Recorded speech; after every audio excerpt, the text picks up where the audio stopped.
दोस्तों आओ जानते हैं गौतम बुद्ध की कहानी के माध्यम से पैसा कमाने के नियम। दोस्तों यह कहानी को शुरू करने से पहले मेरी आपसे एक विनती है, यदि आप हमारे चैनल में नए हैं तो वीडियो को लाइक और चैनल को सब्सक्राइब जरूर करें। बहुत समय की बात है, एक समय के आधार पर गौतम बुद्ध नामक एक महात्मा पुरुष थे। एक सन्यासी थे जो सुख और संपत्ति के पूरी तरह विरक्त थे। गौतम बुद्ध ने अपना जीवन ईश्वरीय सत्य की खोज में समर्पित कर दिया था।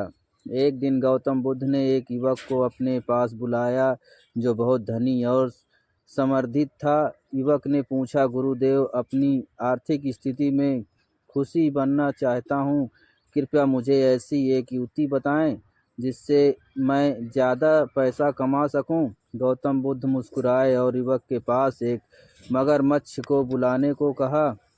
वो मगरमच्छ को बोले, तुम इस युवक को अपनी सहायता से पैसा कमाने के लिए उचित मार्ग बताओ। मगरमच्छ ने कहा, मैं तुम्हें एक कहानी सुनाऊंगा। एक बार एक नदी में जलप्रपात बन गया। जलप्रपात ने नदी को उजागर कर दिया और जल को तेजी से बहाना शुरू कर दिया।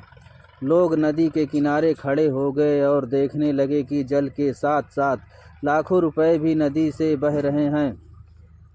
सभी लोग खुशी से उछल पड़े और वहां पहुंचने के लिए अपने बस्ते छोड़ दिए, लेकिन बहुत ही कम लोग वास्तव में धन को अपने पास ले गए। मगरमच्छ ने जारी रखा।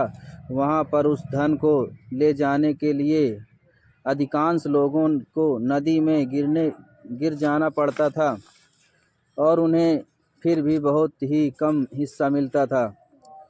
वहाँ कुछ लोग थे जो ध्यान से विचार करने के बाद नदी के किनारे से चले आए और धन को अपने पास रख लिया। युवक ने पूछा, गुरुदेव, इस कहानी का क्या अर्थ है? गौतम बुद्ध ने उसे समझाया, ये कहानी बताती है, धन कमाने के लिए तुम्हें अनुशासन, ध्यान और विवेक के साथ काम करना होगा। जब तुम अवसर की नदियों उच्चारण को पहचानते हो तो और इसे सही तरीके से उठाने के लिए नदी में गिरने के बजाय समय को बिताते हो तो तुम धन को प्राप्त करोगे। लेकिन तुम लालच में नदी में ढकेलते हो और सही तरीके से काम नहीं करते हो तो तुम्हें खाली खोदने का ही नुकसान होगा।